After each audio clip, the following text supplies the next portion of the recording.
min sayyiati a'malina mayadihillahu fala mudhillalah wa mayudlil fala hadiyalah. Asyhadu an la ilaha illallah wa asyhadu anna Muhammadar Rasulullah. Allahumma sholli wa sallim wa barik ala Muhammad wa ala alihi wa ashabihi wa mawalah. Amma ba'du. Yang terhormat Bapak Ketua PWITMI Jawa Barat, yang saya hormati Bapak Ketua Bidang 3, yang saya hormati Ibu Biro Kemuslimahan beserta jajaran pengurus PWITMI Jawa Barat, dan para muslimah yang hadir pada acara pengajian kemuslimahan yang saya banggakan. Puji dan syukur mari kita panjatkan kepada Allah Subhanahu wa Ta'ala yang telah memberikan nikmat, karunia, dan kesehatan kepada kita semua, sehingga saat ini kita dapat melaksanakan pengajian kemuslimahan walau via online ya. Ini adalah pengajian launching pengajian perdana PW Kemuslimahan PWITMI Jawa Barat. Mudah-mudahan kedepannya kita bisa bertemu melalui pengajian offline. Tak lupa selawat serta salam tahaturkan kepada junjungan Nabi besar Muhammad SAW, kepada keluarganya, kepada para sahabatnya, para tabi'in, dan kepada kita selaku umatnya yang senantiasa selalu menjalankan ajarannya. Izinkan saya, Aan, menyampaikan susunan acara yang akan kita laksanakan di hari ini. Adapun acara yang telah disusun dan akan kita laksanakan antara lain, yang pertama adalah pembukaan, yang kedua adalah pembacaan ayat suci Al-Quran, yang ketiga adalah sambutan-sambutan, acara keempat yaitu tausiah. Kemudian dilanjutkan dengan diskusi dan tanya jawab, dan acara terakhir adalah doa dan penutup.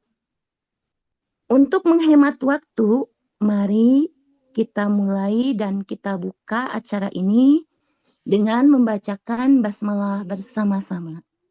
Bismillahirrahmanirrahim. Menginjak pada acara selanjutnya, yaitu acara kedua, pembacaan ayat suci Al-Quran yang akan dilantunkan oleh Saudari Nisa Santiana.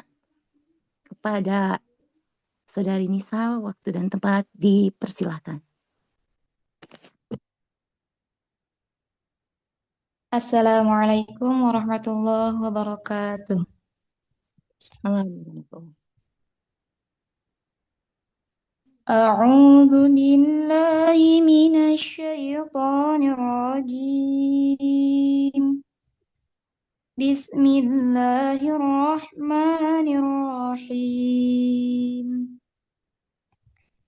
Wa wassaynal insana biwalidayhi hamalathu ummuhu wahnan ala wahnin wa fisaluhu fi 'amayn وفصاله في عامين أن اشكر لي ولوالديك إلي المصير وإن جاهداك على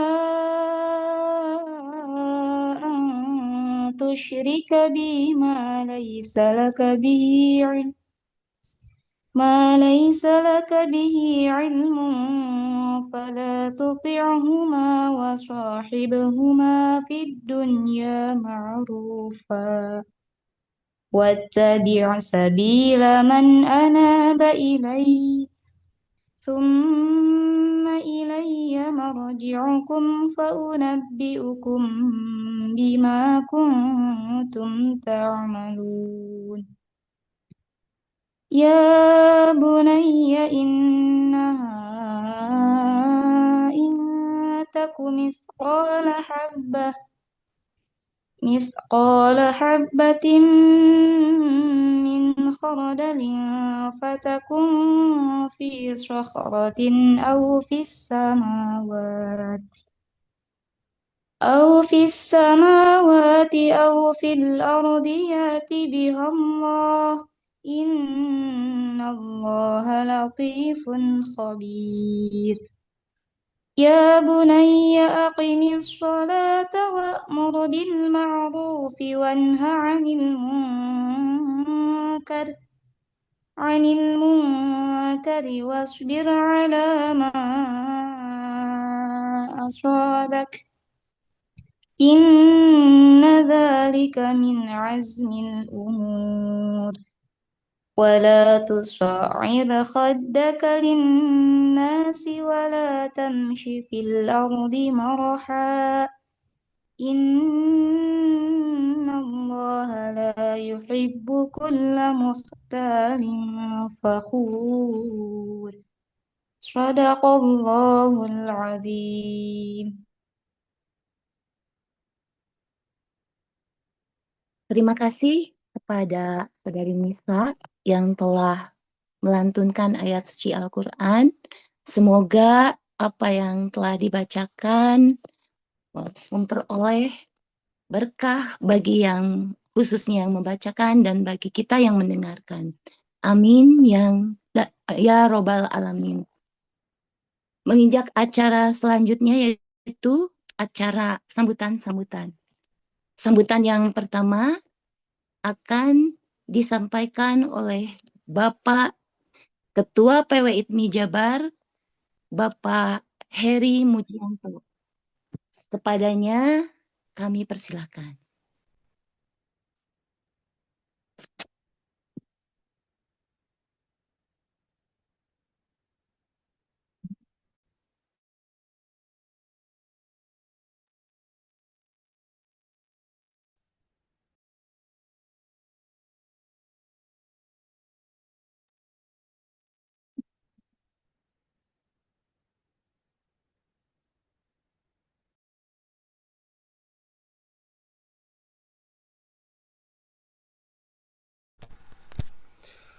Bu Aan, punten Pak Herinya masih OTW masuk Zoom, mungkin boleh ke Oh ketua ya, bidang dulu ya. ya ketua saja ya. Oh baiklah. Eh kita lanjutkan saja kepada sambutan yang selanjutnya yaitu Bapak Ketua Bidang 3 kepada Bapak Tri Nur Subhi. Kami persilakan. Baik, Assalamualaikum warahmatullahi wabarakatuh. Sudah terdengar suara saya? Terdengar. Ya, baik. Terima kasih. Assalamualaikum warahmatullahi wabarakatuh. Selamat siang semuanya. Puji syukur kehadirat Allah. Kita dapat berjumpa di Zoom meeting ini dalam rangka kajian kemuslimahan yang nanti akan disampaikan oleh Ibu Ustazah Siti Aisyah.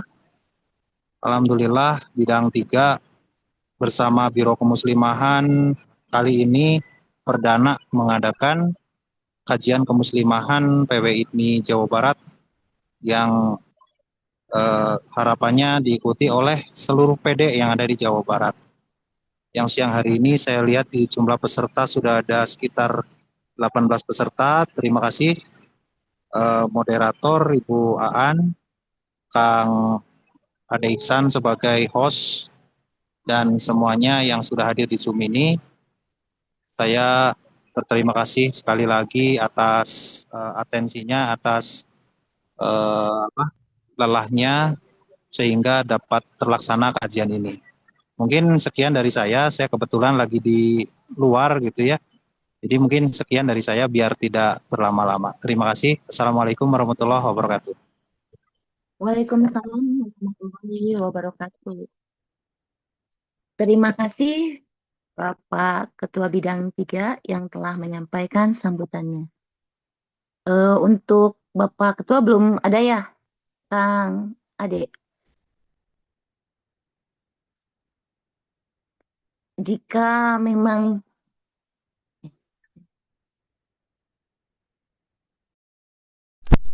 Sudah ada Bu Aan, boleh. Sudah ada.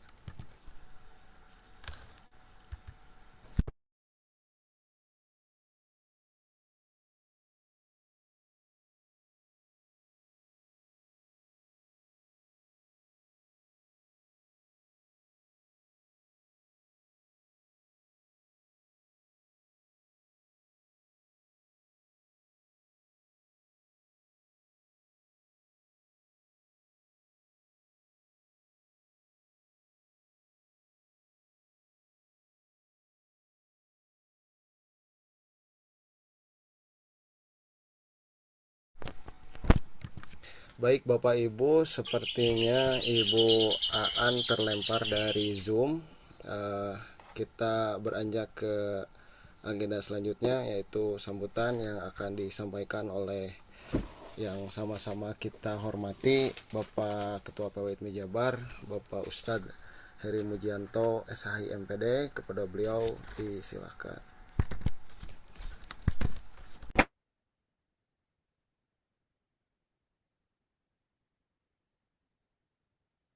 Assalamualaikum warahmatullahi wabarakatuh. Waalaikumsalam warahmatullahi wabarakatuh.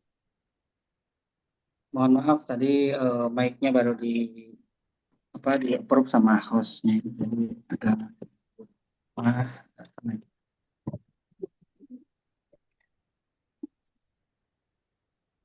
Innal hamdalillah nahmaduhu wa nasta'inuhu wa nastaghfiruh wa na'udzu billahi min syururi anfusina wa min sayyiati a'malina. May yahdihillahu fala mudhillalah wa may yudlil fala hadiyalah. Asyhadu an la ilaha illallah wahdahu la syarikalah wa asyhadu anna Muhammadan abduhu wa rasuluh. Allahumma sholli ala Muhammad wa ala alihi wa sahbihi ajma'in, amma. Syukur marilah kita panjatkan kehadirat Allah Subhanahu wa taala bahwasanya hari ini pada hari Sabtu yang cerah ini, di tengah teriknya matahari, di tengah lelahnya beraktivitas, kita masih bisa diperkenankan untuk berkumpul walaupun dalam ruang virtual. Semoga berkumpulnya kita di ruang virtual ini Allah jadikan ladang pahala, Allah jadikan saksi kelak nanti di yaumul akhir bahwasanya hari ini kita sedang mengazamkan, bahwasanya hari ini kita sedang berkumpul untuk meneruskan risalah Rasulullah SAW dalam rangka thalabul ilmi muslimah, kajian muslimah ITMI Jawa Barat. Salat beserta salam semoga terlimpah curah kepada junjungan kita sang suri toladan Nabi Muhammad Sallallahu Alaihi Wasallam, pada keluarga, sahabat dan tabi'idnya, hingga kita umatnya di akhir zaman ini bisa berkumpul dan mendapatkan syafaat dari Rasulullah Sallallahu Alaihi Wasallam. Ikhwatul iman, para muslimah semuanya, dalam kepengurusan ITMI Jawa Barat masa jihad 53,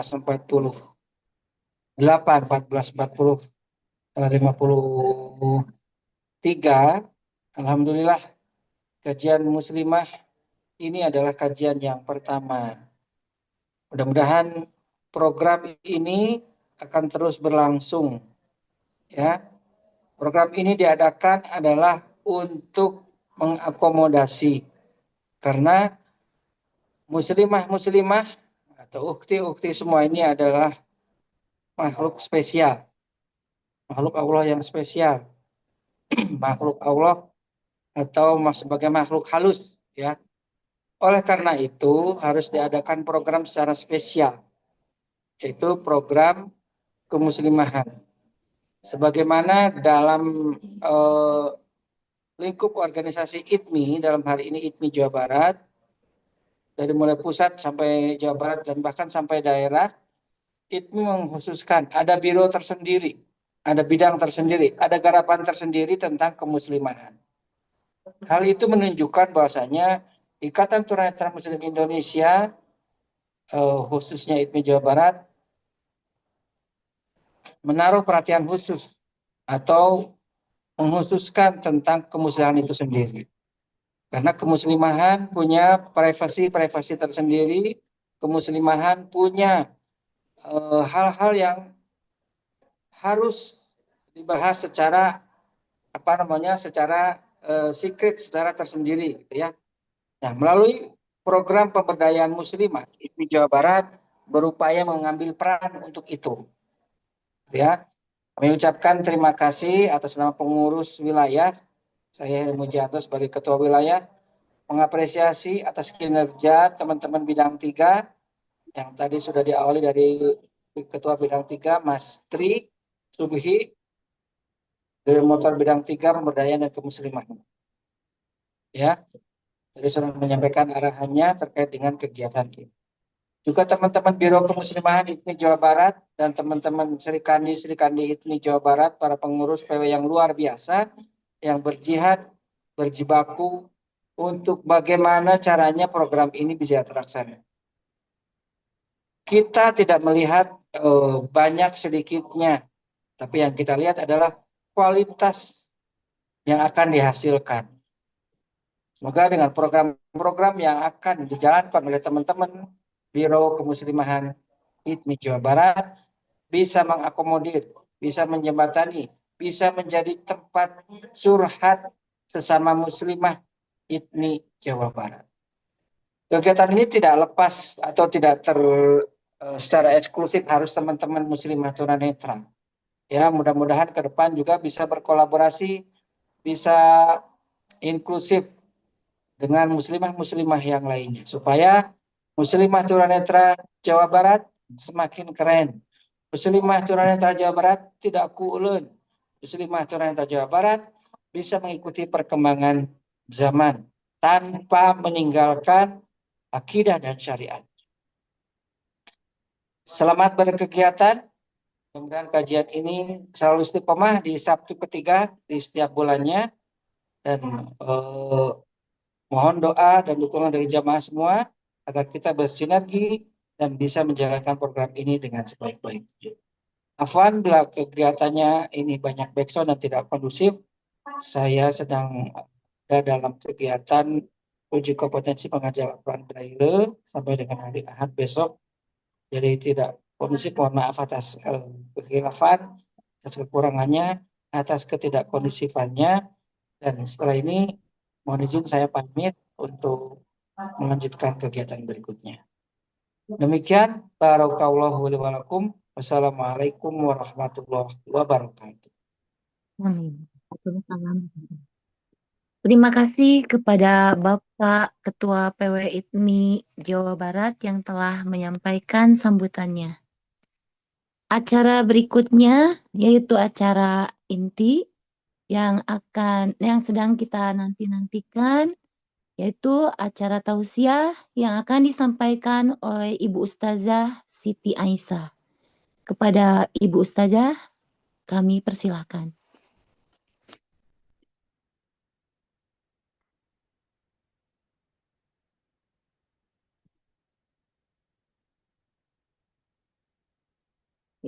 Assalamualaikum warahmatullahi wabarakatuh.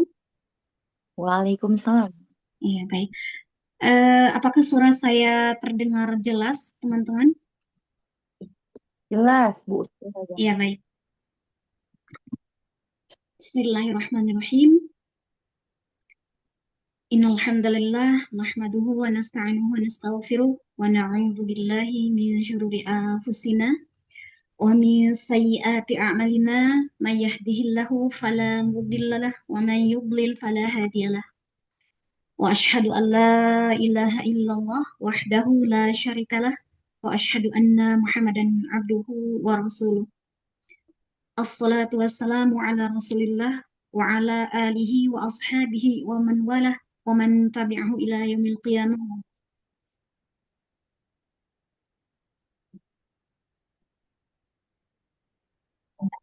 Ini mau cetok deh saya.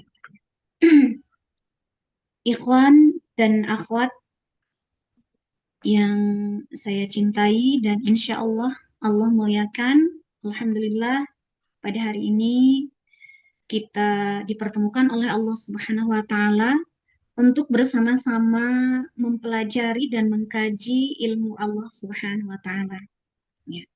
Tema kita hari ini adalah ibu yang cerdas akan melahirkan generasi yang berkualitas. Ya. Kenapa kemuslimahan mengambil tema ini?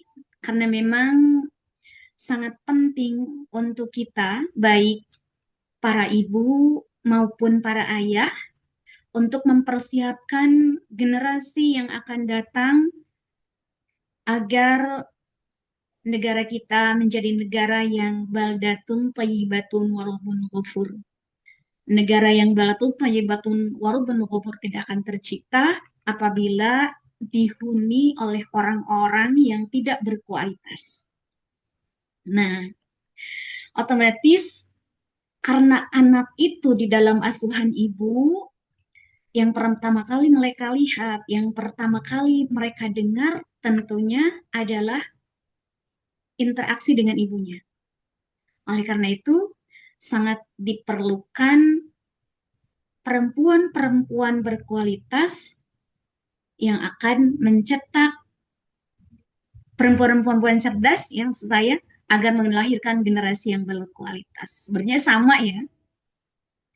Cerdas sudah pasti berkualitas. Nah, sebelum kita bersama-sama mengkaji siapakah orang-orang cerdas itu, saya ingin mendengar pendapat dari teman-teman. Ya. Menurut teman-teman, siapa sih orang-orang cerdas itu? Silakan. Yang ingin mengemukakan pendapatnya, buka mikrofonnya.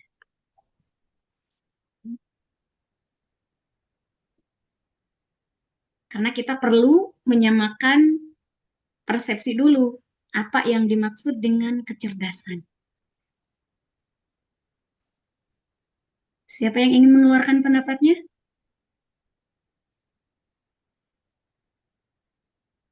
Ya, Kak baik. Ya, baik. Ibu Aan ya. Ya, kalau menurut saya, Bu Ustazah, orang yang cerdas itu adalah orang yang mampu memanage dari segi dia cerdas dari segi sosial, cerdas dari segi spiritual gitu. Jadi memang harus seimbang. Kecerdasan yang dimiliki adalah kecerdasan baik di bidang sosial, spiritual, maupun di bidang-bidang kehidupan lainnya. Artinya orang yang cerdas itu mampu mengelola waktunya, mampu memanfaatkan waktunya dengan hal-hal yang positif. Mungkin begitu, Ibu Ustazah. Masya Allah, tabarakallah. Betul ya. Ada lagi yang ingin mengeluarkan pendapatnya tentang siapakah orang yang cerdas itu? Saya laki-laki boleh Bu Ustazah? Boleh banget, boleh banget. Boleh, Kalau bro. oh iya, siap. Kalau menurut saya orang yang cerdas itu satu suara sebenarnya dengan yang dikatakan Ibu Aan. Yang pertama itu ada ukuran-ukuran tertentu yang bisa kita jadikan barometer untuk tingkat kecerdasan, Bu. Dan satu lagi adalah saya menambahkan dari Bu Aan ada 3 kecerdasan sebenarnya sering kita dengar Yang pertama adalah intelligence question, yang kedua adalah Mm-mm. emotional question, yang ketiga adalah spiritual question.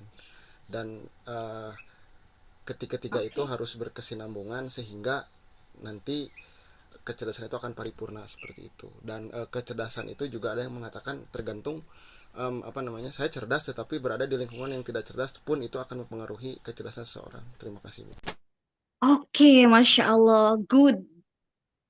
Ini bukan good lagi, best ya. Masya Allah, betul ya. Jadi kecerdasan sebenarnya kalau menurut Islam tuh kompleks ya. Jadi bukan hanya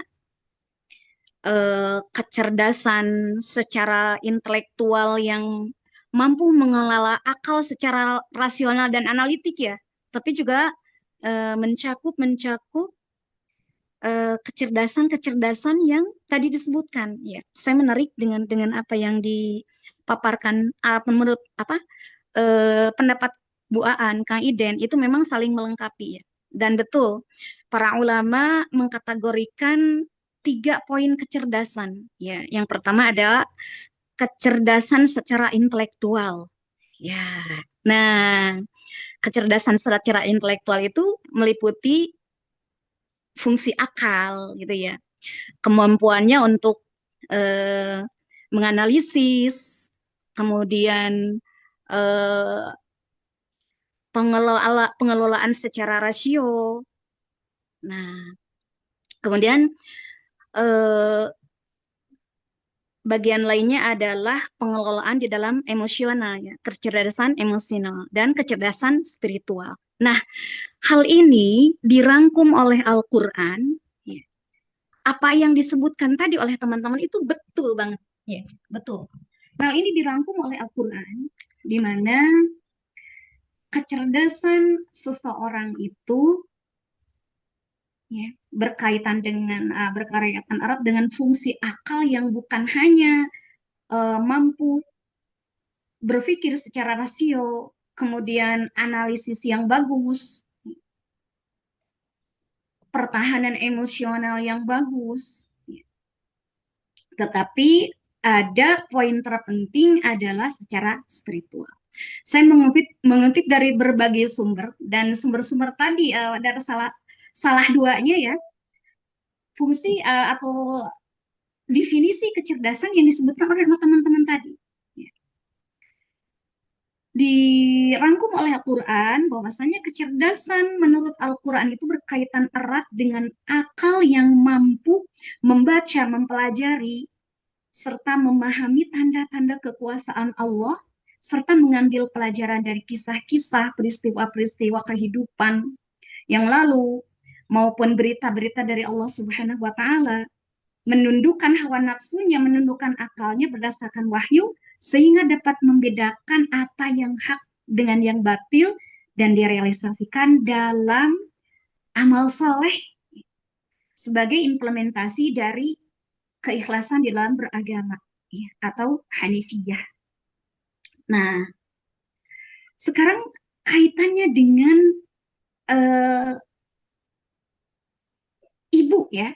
Kenapa sih ibu itu mesti cerdas agar bisa melahirkan generasi yang berkualitas? Karena kita tahu, kita mafhum bahwasanya ibu adalah madrasah pertama ya. Madrasah pertama atau sekolah pertama bagi anak. Ya. Kalau misalnya para ibu tidak cerdas, ya maaf tidak cerdas ibu belepotannya, maka bagaimana seorang ibu itu akan mendidik anak-anaknya? Nah, kecerdasan apa yang diperlukan di dalam mendidik anak-anak kita? Tentunya kecerdasan yang kompleks. Ya. Kecerdasan secara intelektual, ya, secara akademik itu perlu. Karena di zaman sekarang itu memang di era globalisasi, di era digitalisasi, kita tidak bisa menutup diri dengan yang namanya ilmu pengetahuan. Kita tidak bisa menutup diri dengan namanya teknologi. Kita harus bisa beradaptasi. Dan salah satu ciri orang yang cerdas adalah yang mampu beradaptasi dengan lingkungannya. Gitu. Ya. Nah, Kemudian barometer kecerdasan menurut Islam itu apa? Yang pertama, ya, barometer kecerdasan menurut Islam adalah tauhid. Barang siapa yang tauhidnya paling bagus, dialah yang paling cerdas. Dalilnya apa? Ini dalilnya ada banyak sekali. Ya. Kata Allah Subhanahu wa taala, "Innama yakhsyallah min ibadihi ulama." Sesungguhnya orang-orang yang paling takut kepada Allah di antara hamba-hambaku adalah ada antara hamba-hamba Allah, maksudnya adalah orang-orang yang berilmu. Nah, orang-orang yang berilmu adalah orang-orang yang cerdas. Nah, kemudian bukti lain kenapa tauhid itu adalah sebagai pokok ataupun dasi kecerdasan yang paling utama ya. Unsur kecerdasan yang paling fundamental. Nah, kalau kita flashback, ya, orang-orang musyrikin terdahulu, mereka bukan orang-orang yang tidak berperadaban tinggi. Ya. Orang-orang musyrikin terdahulu mempunyai teknik perang yang bagus, sampai mampu melaksanakan ekspansi kemana-mana. Kemudian mereka mempunyai ilmu di dalam arsitek yang bagus. Kita lihat ya, kita analisa dulu kaum Nabi Soleh alaihissalam. Mereka adalah arsitektur yang handal ya, mampu membuat batu menjadi bangunan-bangunan yang megah. Bayangkan saja betapa kerasnya batu, tetapi mereka mampu menjadikan batu itu sebagai bangunan-bangunan. Kemudian di masa jahiliyah, ya, orang-orang musyrikin dulu, mereka bisa membangun Ka'bah secara presisi. Coba bayangkan teman-teman, ya, betapa pintarnya mereka secara akademik. Mereka sangat pintar di dalam sastra. Ya. Banyak sastra-sastra Arab atau syair-syair Arab yang sering kita dengar ya, misalnya nih syair pengantin, misalnya ya Lailatul wahai malam panjanglah, ya subhikib wahai subuh berhentilah. Itu subhanallah, itu syairnya indah sekali. Nah, itu menandakan mereka bukan orang-orang yang tertinggal secara akademik. Tetapi pertanyaannya, mengapa mereka disebut orang-orang jahiliyah? Ada yang ingin berpendapat, mengapa mereka dikatakan orang-orang jahiliyah? Padahal mereka pintar secara akademik gitu. Ya, udah. Kenapa? Kenapa, Bu? Karena mereka tidak bertauhid kepada Allah. Masya Allah, tabarakallah. Betul. Karena mereka tidak bertauhid kepada Allah, ya. Sedangkan mereka itu tahu siapa yang menciptakan mereka, siapa yang memberi rizki terhadap mereka, siapa yang menghidupkan dari kematian, dan siapa yang mematikan dari kehidupan.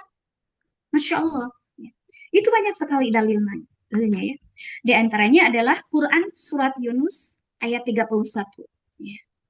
Mari kita pelajari bersama-sama ya. Saya akan bacakan ayatnya. A'udzubillahi minasyaitonirrajim. Qul man yarzuqukum minas sama'i wal ard amman yamlikus sam'a wal absar wa may yukhrijul hayya minal mayyit wa yukhrijul mayyata minal hayy wa may yudabbirul amr sayaquluna Allah faqul afala tattaqun. Ini Allah mengisahkan kebodohan orang-orang musyrikin dalam surat Yunus ayat 31 yang tadi telah saya bacakan ayatnya. Artinya, katakanlah wahai Muhammad kepada mereka, siapakah yang memberimu rizki dari langit dan bumi? Atau siapakah yang berkuasa menciptakan pendengaran, penglihatan, dan siapakah yang menghidupkan dari yang mati dan mengeluarkan yang mati dari yang hidup. Dan siapakah yang mengatur segala urusan? Maka mereka akan menjawab, Allah.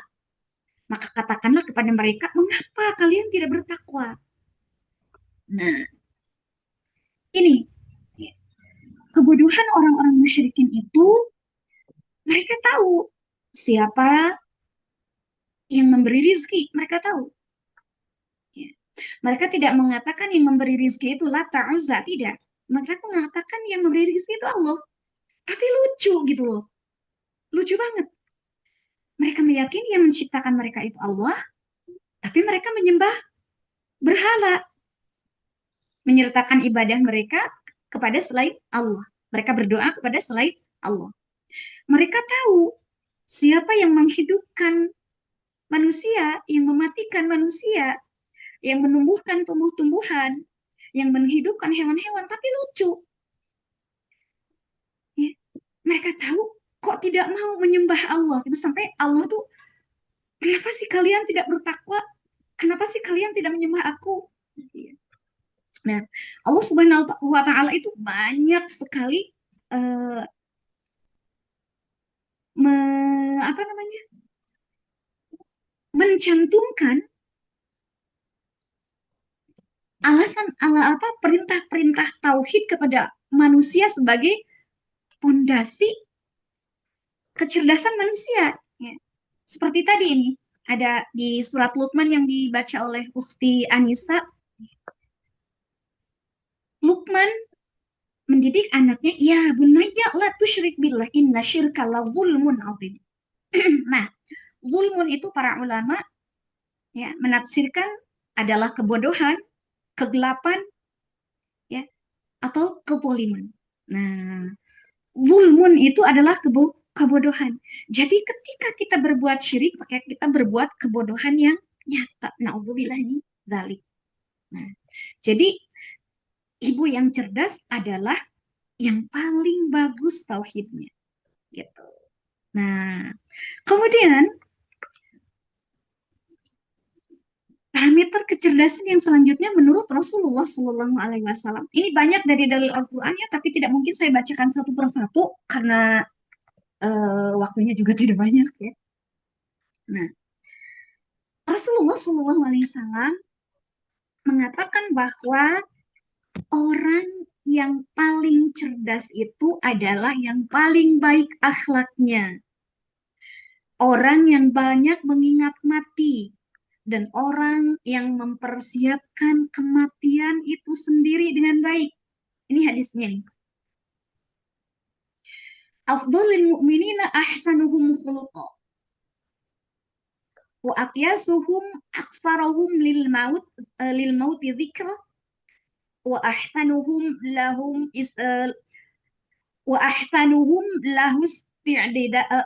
isti'dadan ulaika aqyas.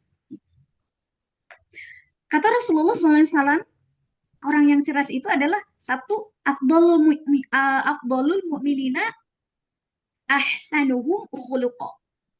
Orang yang cerdas itu adalah orang-orang yang baik akhlaknya. Nah, makanya Rasulullah SAW memberikan isyarat kepada para lelaki agar menikahi perempuan itu harus yang baik akhlaknya. Ya. Orang yang berakhlak baik tentu saja orang-orang yang beragama. Kata Rasulullah SAW, Tajawadul waludal wadud, nikahilah olehmu perempuan-perempuan yang mempunyai keturunan yang tidak mandul dan orang yang mempunyai kasih sayang. Nah, orang yang mempunyai kasih sayang adalah orang-orang yang baik akhlaknya, orang-orang yang penyayang. Jadi ibu yang cerdas adalah ibu-ibu yang penyayang, ibu-ibu yang lembut hatinya. Kemudian yang kedua, yang selanjutnya, yang tiga maksud saya, kan tadi yang pertama yang bertauhid, ya. Kemudian yang paling baik akhlaknya, ya, yang penuh kasih sayang. Kemudian yang selanjutnya adalah orang-orang yang mengingat kematian. Nah, kenapa sih orang-orang mengingat kematian itu terkategori orang-orang yang cerdas? Ya, nanti kita akan bahas ketika eh, berkaitan dengan peran ibu. Kemudian orang-orang yang cerai yang selanjutnya adalah yang mempersiapkan amal untuk menyongsong kematian. Maksudnya bukan menginginkan kematian, tapi bersiap untuk mati. Menyiapkan amal soleh sebagai persiapan kematian. Karena memang kematian itu pasti terjadi. Semua orang akan mati. Kullu nafsin dha'iqatul maut. Semua orang akan mati. Tidak mungkin makhluk yang bernyawa itu tidak akan mati. Setiap makhluk yang bernyawa akan mengalami kematian. Itu wallah. Kalau kita ikut tes P3K belum tentu jadi. Kalau kita ikut jadi caleg belum tentu jadi. Tapi yang sudah tentu kita adalah sebagai calon mati. Kita itu lagi ngantri. Ya. Nggak apa-apa lah kalau misalnya teman-teman duluan, saya belakangan. Atau saya belakangan, teman-teman duluan juga nggak apa-apa. Yang penting kita bersama-sama berusaha untuk menyiapkan bekal mati. Nah, kemudian kaitannya sekarang dengan ibu yang cerdas akan melahirkan generasi yang berkualitas. Kenapa kira-kira? Ada di antara teman-teman yang ingin mengeluarkan pendapatnya? Karena saya takut ngantuk kalau satu arah. Ini namanya juga online ya. Coba, ada nggak? Kenapa sih?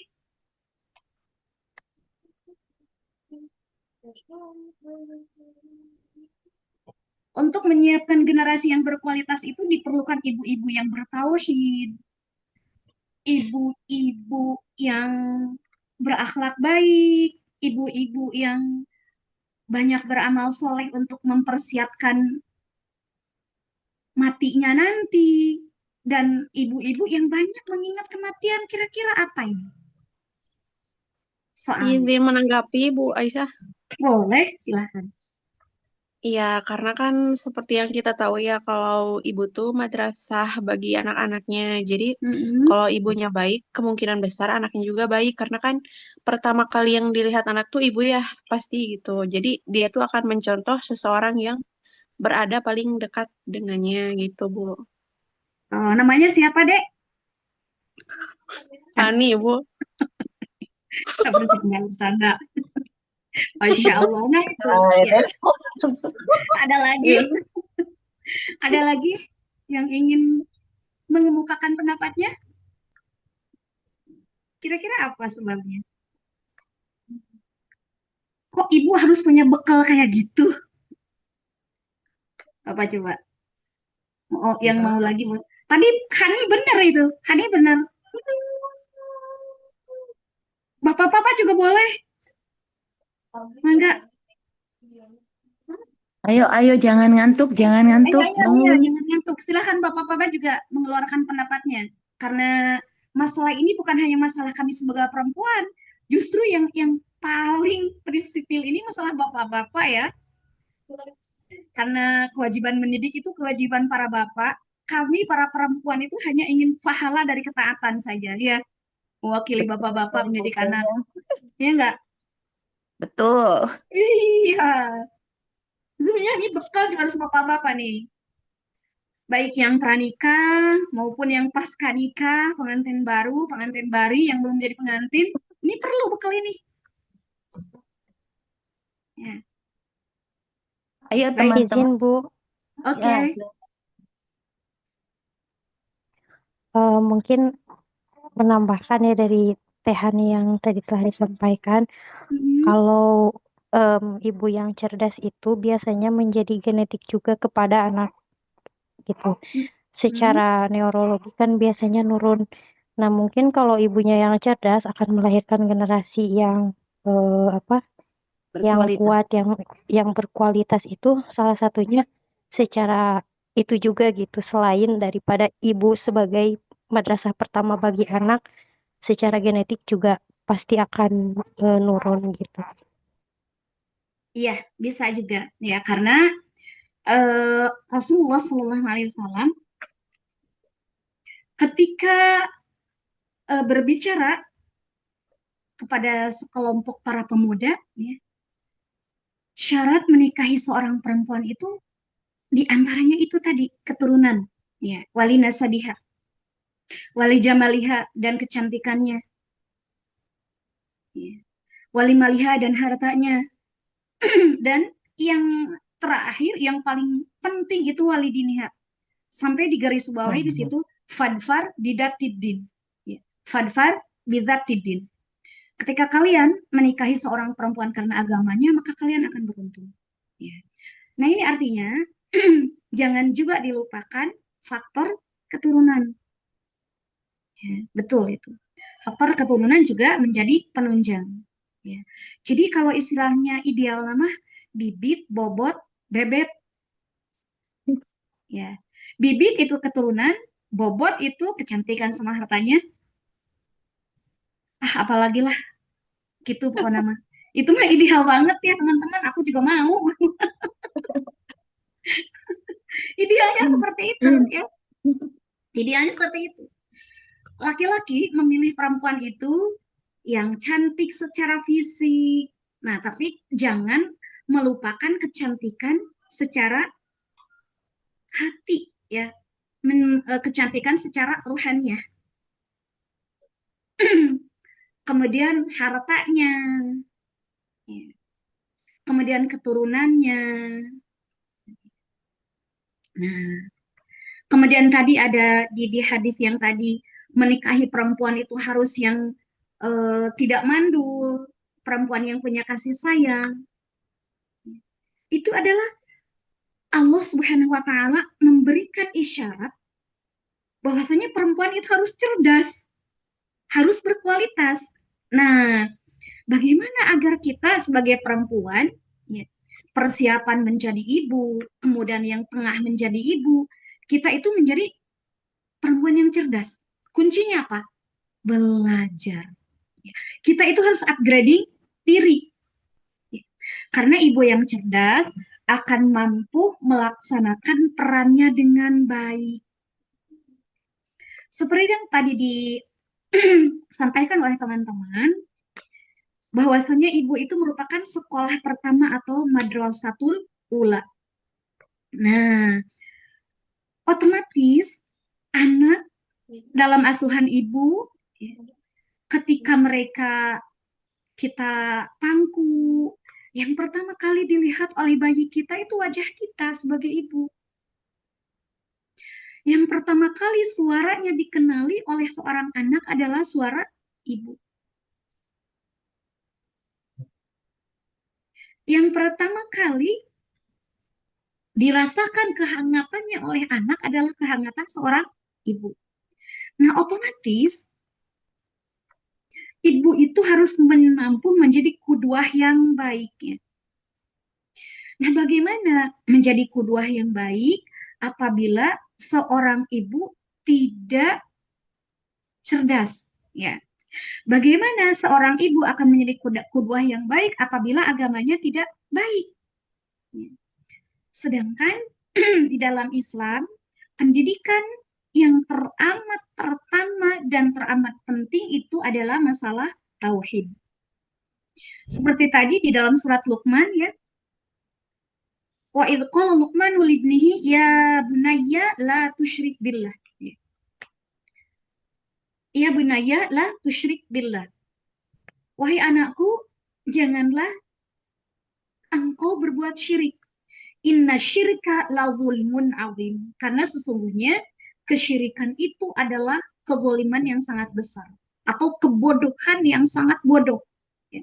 Karena seperti tadi saya katakan bahwa para ulama menafsirkan zulmun itu ada yang menafsirkan kegelapan atau kebodohan. Artinya kesyirikan itu adalah satu tindak kebodohan yang teramat besar. Nah, seorang ibu yang mempunyai tauhid yang baik tentunya akan memanage perilakunya. dia akan berakhlak baik, dia akan mempunyai kasih sayang, dia akan halus bertutur kata, dia akan menjadi qudwah yang baik. Karena seorang anak itu bukan hanya dididik melalui perintah, ya. Nah, salat, nah, wudhu, nah, bajumu harus bersih. Tidak seperti itu, tapi kita contohin dulu. Ya, ketika kita ingin menjadi mempunyai anak yang soleh, maka kita harus soleh terlebih dahulu. Kata orang-orang bijak, jika kita ingin mempunyai generasi yang berkualitas, yang soleh-solehah, kita harus soleh dulu jauh sebelum anak kita lahir. Artinya kita harus mempersiapkan diri menjadi orang cerdas terlebih dahulu. Ya, sekarang bagi perempuan-perempuan yang belum nikah, menjaga diri itu adalah kecerdasan. Ya, menutup auratnya itu juga kecerdasan. Itu mempersiapkan diri untuk mendidik anak-anak kita. Itu mempersiapkan diri untuk melahirkan generasi yang berkualitas. Karena nanti setelah kita jadi ibu, anak-anak kita akan melihat pakaian kita. Kalau misalnya anak-anak kita sering melihat kita bersolek, tanpa menutup aurat, otomatis mereka akan mengikuti. Karena gaya anak itu mengikuti gaya ibunya. Ya. Gaya anak berbicara juga akan mengikuti gaya bicara ibunya. Kalau misalnya ibunya sentak senghor, otomatis nanti juga anak bakal sentak senghor. Kalau misalnya ibunya sahau kadua gaplok, otomatis nanti anak-anak kita juga akan sahau kadua gaplok ke teman-temannya nanti di luar. Ya. Atau tidak hormat lagi dengan kita. Jadi jangan terlebih dahulu menyalahkan anak. Kalau misalnya sekarang anak-anak kita cenderung berani mengangkat suara, bagi ibu-ibu yang sudah menikah, mungkin kita sering mengangkat suara di hadapan suami. Yang ini didengar oleh anak.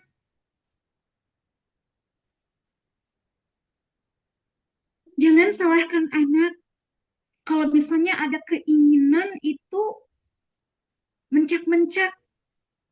Karena mungkin sering mendengar ibunya kalau ada keinginan mencak-mencak sama suami. Jangan salahkan anak kalau misalnya berani membantah terhadap kita, karena mungkin sering melihat kita membantah kepada suami. Ya, mari kita renungkan. Ini untuk saya dan untuk teman-teman juga.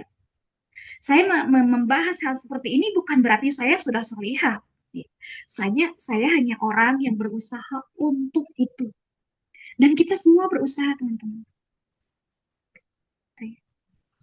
Nah, jadi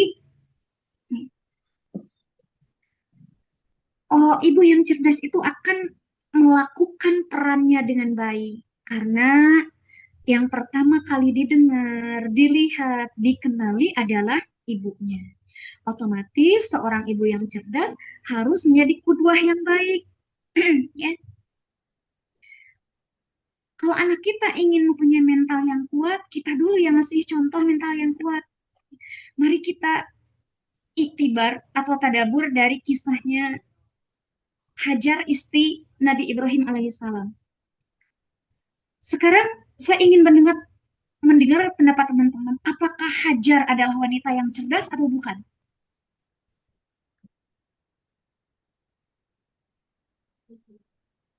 Hajar wanita cerdas bukan? Cerdas. Oke, kenapa Hajar dikatakan wanita cerdas? Karena dia sangat taat sama Allah. Oke. Terus? Kemudian dia pun taat pada suaminya. Masya Allah.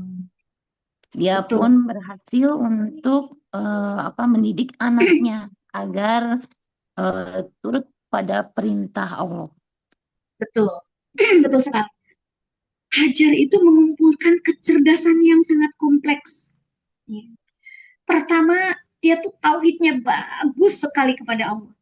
Kita renungi teman-teman. Ya. Ketika Hajar ditinggalkan oleh Ibrahim alaihissalam di tanah yang gersang, tiada air, tiada pohon satupun yang tumbuh di sana. Hajar bertanya, "Wahai suamiku, apakah ini karena perintah Allah?" Ibrahim menjawab, "Iya." Tidak protes Hajar, karena yakin ketika Allah sudah memerintahkan, maka kita wajib melaksanakan. Dan Hajar percaya bahwasanya Allah itu tidak akan menimpakan sesuatu ketika manusia itu nggak kuat. Hajar lakoni itu dengan sabar. Ya. Kemudian tantangan selanjutnya yang dihadapi oleh Hajar, bekal habis. Coba ibu, teman-teman, kita bayangkan, kita nggak ada siapapun di lingkungan kita tinggal, air nggak ada, pohon nggak ada, bekal kita habis, mana anak nangis, kita juga lapar, coba. Kalau kita mau ngapain? Tapi Masya Allah, Hajar itu berusaha sekuat tenaga untuk mencari air. Ya. Apakah dia mengumpat pada suaminya? Tidak, Bu. Ya. Di sini Hajar mencerminkan kecerdasan secara fisik. Dia kuat, lari-lari ke sana kemari, dia berjuang. Mentalnya kuat banget. Berjuang mencari air, berlari ke Safa dan Marwah sampai 7 putaran. Bolak-balik Safa, Marwah, Safa, Marwah, Safa, Marwah. Ketika seseorang itu mentalnya tangguh, itu dia mempunyai kecerdasan emosional yang baik. Secara mentalitas dia baik. Tidak mudah putus asa. Apakah Hajar putus asa, ibu-ibu? Tidak. Nah, kemudian Hajar juga tidak mengumpat pada suaminya. Artinya dia bisa menahan emosinya, tidak mencak-mencak. Wah, kumaha ini teh punya suami, tapi kudu ngancai sendiri, coba ditinggalkan, coba harus ngurus budak. Enggak. Hajar menjalani dengan ikhlas. Ya. Nah, artinya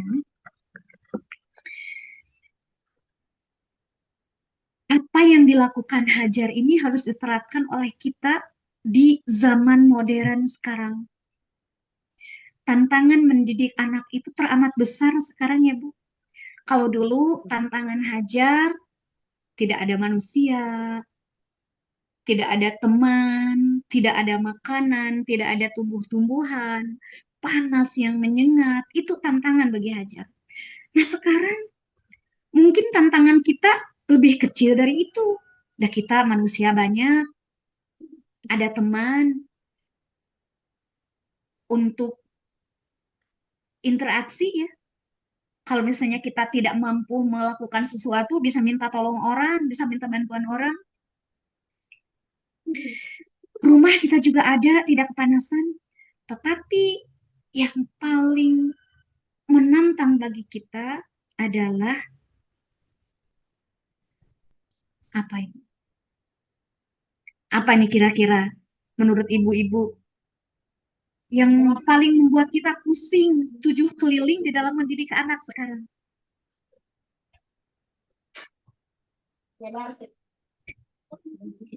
Apa Bu?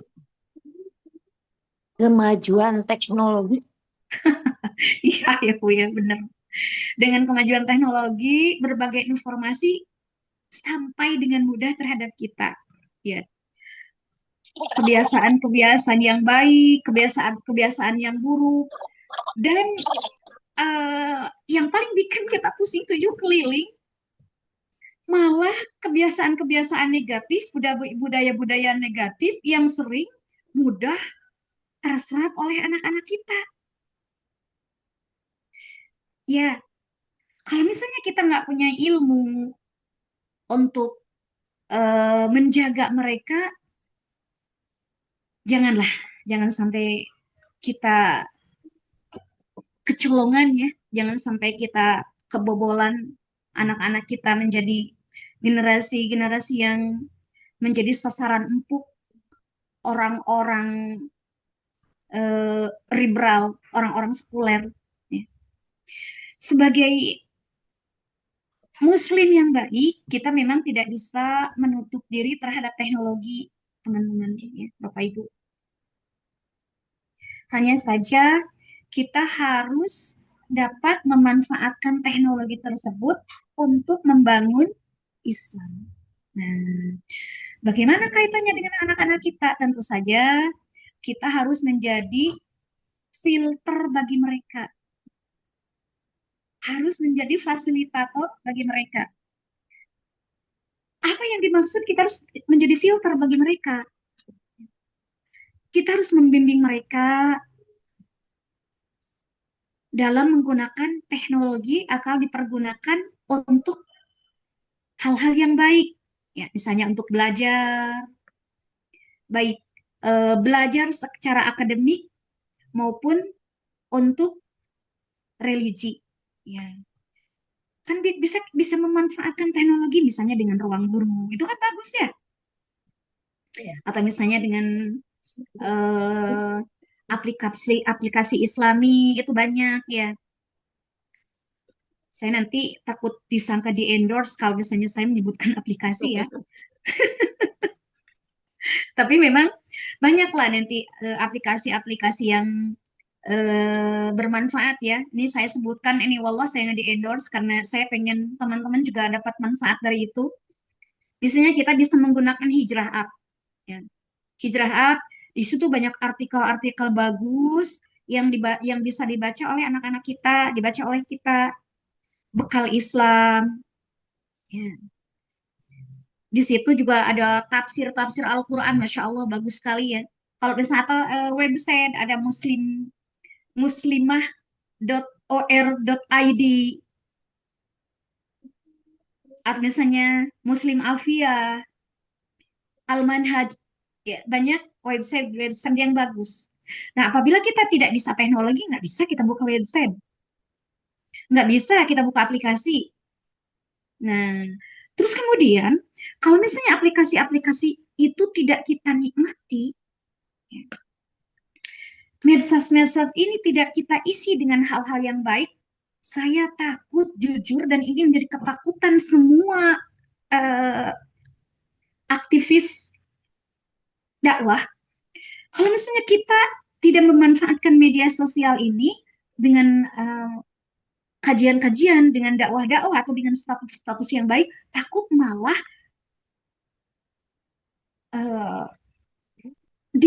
banyak dipergunakan oleh orang-orang non-muslim. Dan itu yang banyak ditonton oleh anak-anak kita. Gitu.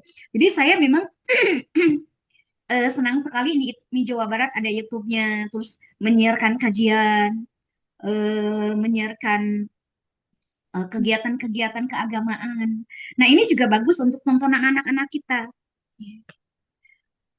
Agar anak-anak kita itu mampu tadabur, oh ternyata tunanetra juga kok bisa ya berdakwah, mengisi media sosial. Wah, anak-anak kita kan insya Allah melihat semua ya, ibu-ibu ya. Ya mungkin ada sebagian kecil yang sama senasib dengan kita. Tapi bagi anak-anak kita yang melihat ini jadi motivasi. Ini contoh anak-anak saya ya. Nah, saya aktif ya berusaha untuk berdakwah, untuk belajar ini jadi motivasi untuk mereka. Dan ini yang memang harus kita lakukan. Jadi mendidik anak bukan hanya perkataan, nak sekolah, nak makannya harus bagus, nak belajar, nak nontonnya yang baik-baik. Tidak. Tadi kita dulu yang ngasih contoh. Ya. Kalau misalnya anak-anak kita pengen nontonnya tontonan-tontonan yang baik, ya diawali dengan kita dulu. Ya. Kita mendengarkan kajian-kajian. Tontonan kita adalah tontonan-tontonan yang mengandung edukasi. Apakah hanya tok kajian-kajian? Tidak juga. Silakan misalnya ibu-ibu belajar teknologi. Jadi anaknya nanti mengikuti. Karena sudah saya bilang tadi, bahwasannya kita sebagai muslim yang baik itu tidak menutup dengan kemajuan zaman. Ya, kemajuan zaman saya. Tidak menutup untuk itu. Karena kalau kita menutup diri, khawatir malah nanti banyak didominasi oleh orang-orang non-muslim. Sehingga tontonan-tontonan yang tersedia itu malah banyak dilihat oleh anak kita tuh yaitu produk-produk mereka. Kemudian ya, ibu yang cerdas akan mampu membentuk karakter anak yang baik, ya manusia-manusia yang berkarakter. Nah, manusia yang berkarakter itu seperti apa? Manusia yang berkarakter adalah manusia-manusia yang bertakwa. Bagaimana tidak bertakwa kalau misalnya kita contohin sholat yang baik, kita kasih contoh terlepas dari hal-hal yang takhayul, terlepas dari bid'ah, itu akan mereka ikuti. Ya. Kemudian kita ajak untuk memperbanyak amal soleh, ya kita contohin untuk memperbanyak amal soleh. Karena sebagaimana tadi kita telah bahwasanya seseorang yang cerdas itu adalah seseorang yang banyak mengingat. Nah, ini umum, baik laki-laki maupun perempuan. Seorang ibu yang banyak mengingat mati tentunya akan memperbanyak amal soleh untuk bekal kematian nanti. Seorang ibu yang cerdas, seorang ibu yang salihah, bukan hanya memikirkan anak-anaknya tentang keberhasilan duniawi, bukan. Tetapi mencetak anak-anaknya agar dapat beramar ma'ruf nahi munkar. Dan amar ma'ruf nahi munkar itu akan jadi bekal yang bagus untuk kematian kita nanti. Karena sebenarnya ada motor lewat nih, takutnya Rodit. Jelas nggak? Masih jelas nggak suara saya? Jelas. Ya, baik. Sampai mana tadi? Sampai menyebutkan ibu yang berkualitas, membuat anak-anak, melahirkan anak-anak yang berkarakter.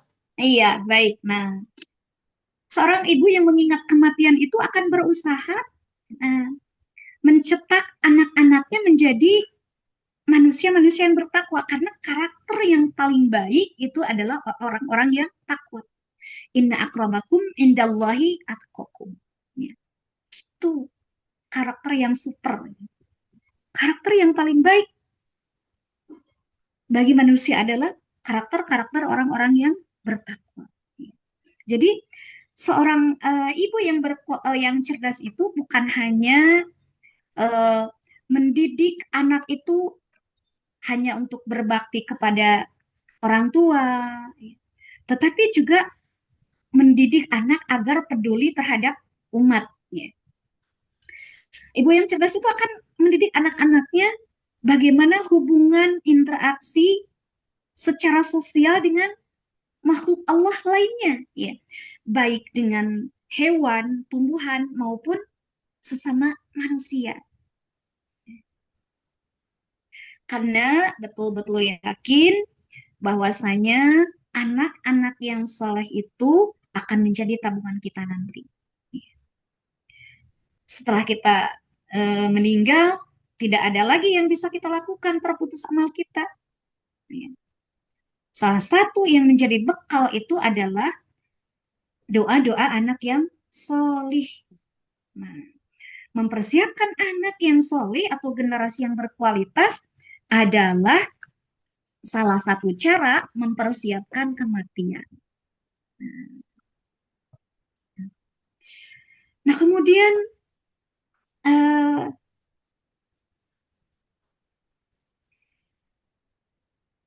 ibu yang cerdas akan melakukan perannya dengan baik sebagai imadul bilad, ya, karena kita sering mendengar perkataan atau istilah dari para ulama bahwasanya almar'atu imadul bilad. Perempuan itu sebagai tiang negara. Kenapa? Perempuan itu dikatakan sebagai tiang negara. Karena berakar dari keluarga akan melahirkan manusia-manusia yang unggul. Ya. Berasal dari pendidikan keluarga, berasal dari rumah-rumah kita ini, lahirnya generasi-generasi yang berkualitas. Tentu saja, generasi yang berkualitas hasil didikan dari ibu-ibu yang cerdas. Nah, dan jangan lupa, teman-teman, usaha kita ngasih contoh, usaha kita mendidik dengan memasukkannya ke pondok-pondok, usaha kita mengajarkannya secara lisan. Jangan lupa doa. Ya, karena ibu yang cerdas itu tidak akan melupakan doa. Karena ini sebagai kedekatan secara vertikal kepada Allah Subhanahu wa taala. Manusia yang cerdas akan selalu bergantung kepada Allah Subhanahu wa taala. Saya tertarik dengan kisahnya Imam As-Sudais. Ketika Imam As-Sudais kecil, ibunya lagi masak makanan untuk menjamu tamu. Nah, tiba-tiba As-Sudais kecil itu kuncluk masuk dapur, bawa pasir, masakan ibunya di auran pasir.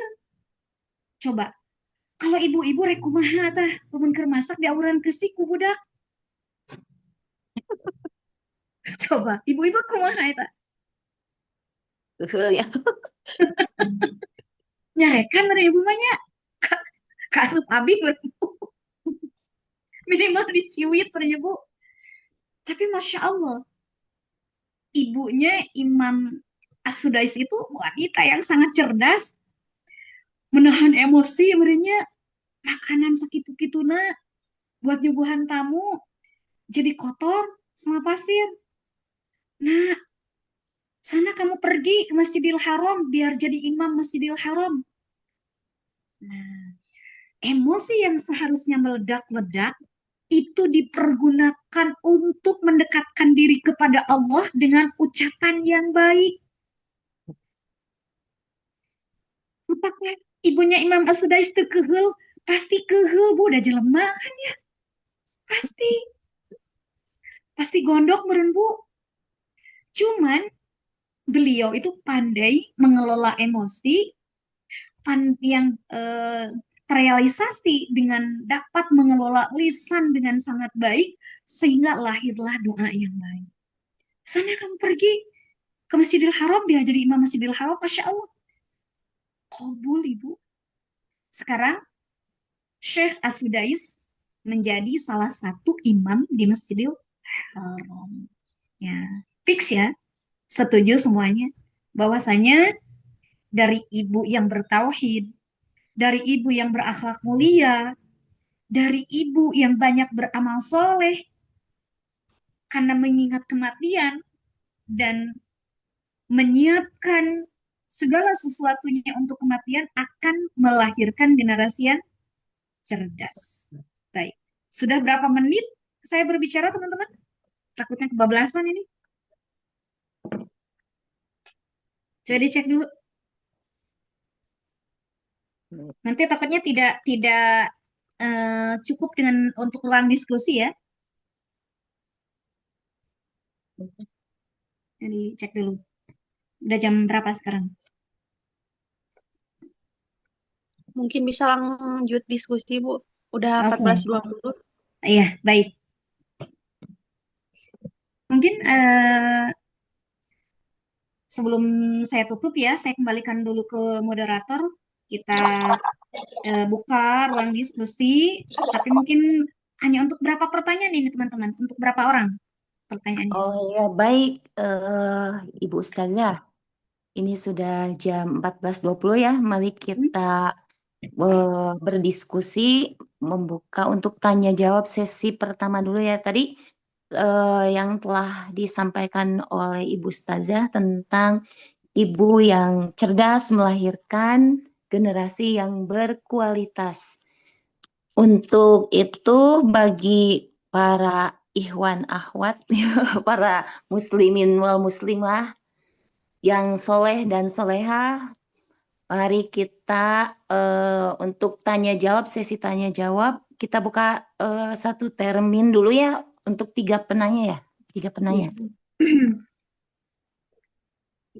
3 penanya, silahkan bagi yang penasaran. Pasti banyak ini ya, ilmunya banyak dan kita juga perlu menggali yang lebih dalam. Menjadi seorang ibu yang cerdas itu memang tidak gampang ya, tidak mudah gitu, apalagi di zaman sekarang. Itu silakan teman-teman muslimin muslimah yang soleh dan solehah untuk bertanya.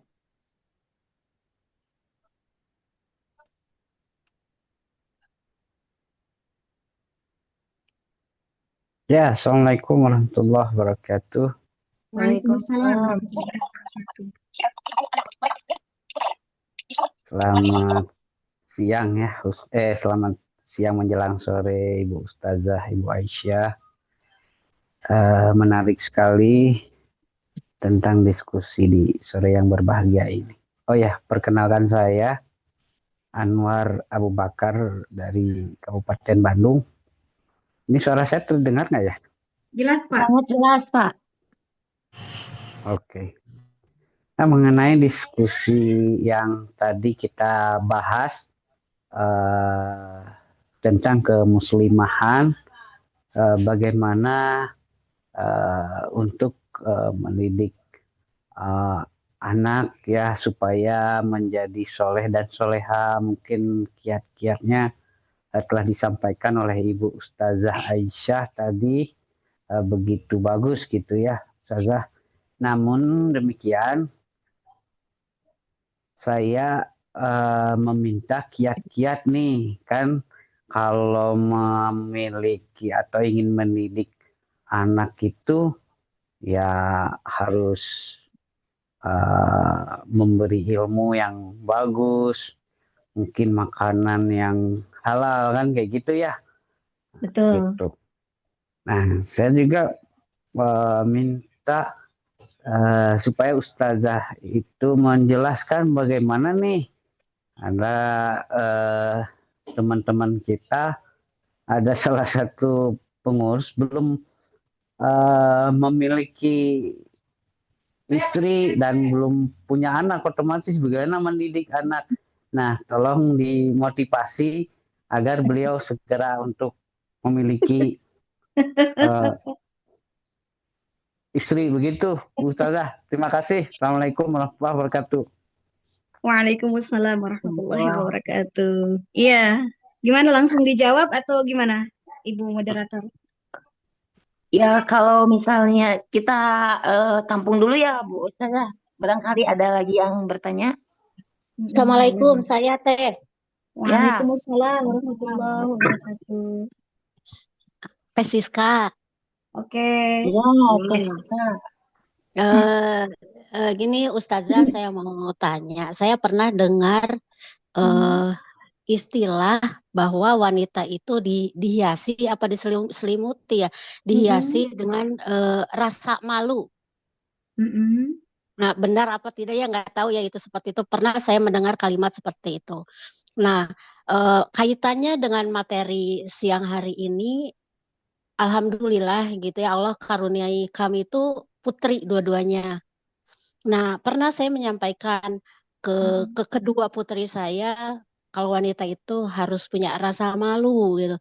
Nah, dari konteks ini, pengertian yang sebenarnya dan bagaimana nih baiknya cara menyampaikan di real ya, di kehidupan real ini kepada Gen Z. Karena mungkin cara penyampaian orang tua kita ke kita dulu ya, zaman masih bocil sama sekarang cara penyampaian kita terhadap Gen Z mungkin agak berbeda gitu. Ini bagaimana nih Ustazah? Terima kasih. Terima kasih, Teh Siska. Metode. Baik. Ya, satu lagi. Ya, satu lagi. Silakan.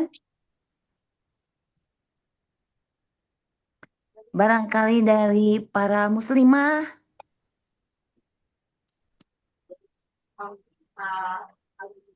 Atau dari para ikhwan.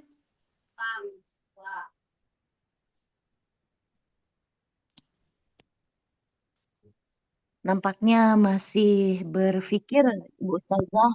Ya, mungkin. Kalau misalnya masih difikirkan pertanyaannya, kita bahas saja dulu ya. Baik. Untuk pertanyaan yang pertama tadi, Bapak Anwar, bahwa bagaimana memotivasi teman agar segera untuk melaksanakan sunnah Rasul ya. Tuh, sunnah Rasulnya maksudnya segera untuk membangun sebuah rumah tangga agar bisa mempraktekkan ilmu yang sekarang didapatkan nih. Begitu katanya Bu Ibu Ustazah. Silahkan. Baik. Untuk pertanyaan yang pertama, ini saya sampaikan hadis Rasulullah SAW. Ya ma'syar sabab. Apa? Iya. Suara saya hilang ya? Halo? Masih ada. Oh, masih. Ya, baik. Saya ulang ya. Selanjutnya untuk motivasi terhadap teman-teman pengurus ini, saya nggak usah banyak berbicara ya, karena mereka adalah orang-orang yang punya intelijensi tinggi.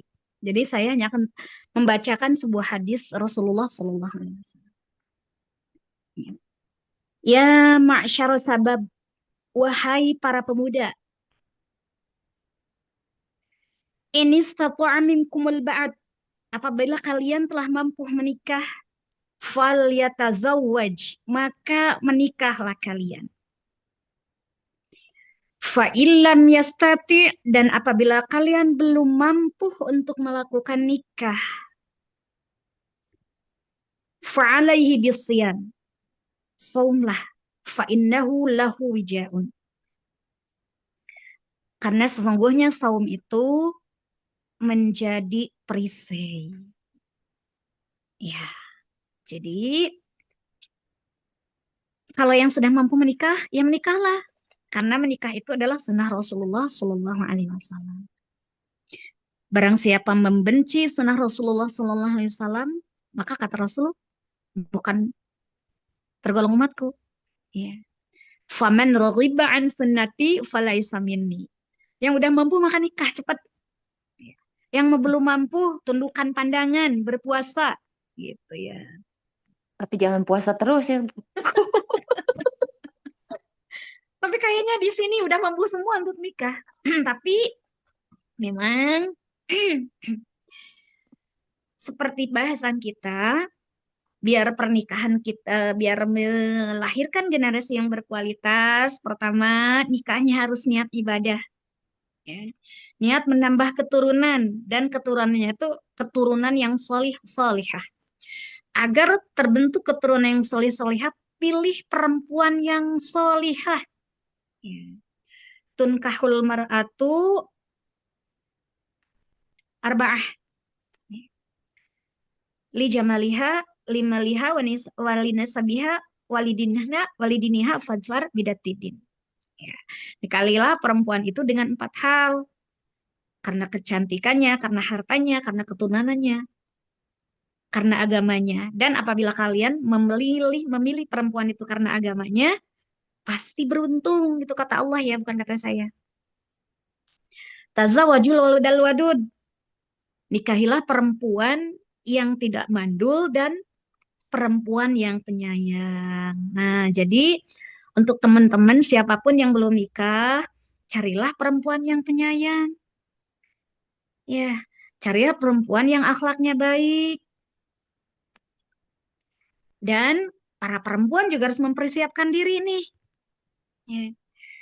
Karena ketika kita berusaha untuk berbuat baik, berusaha untuk solihah, maka jodoh kita juga orang soleh nanti bakal nyamperkan.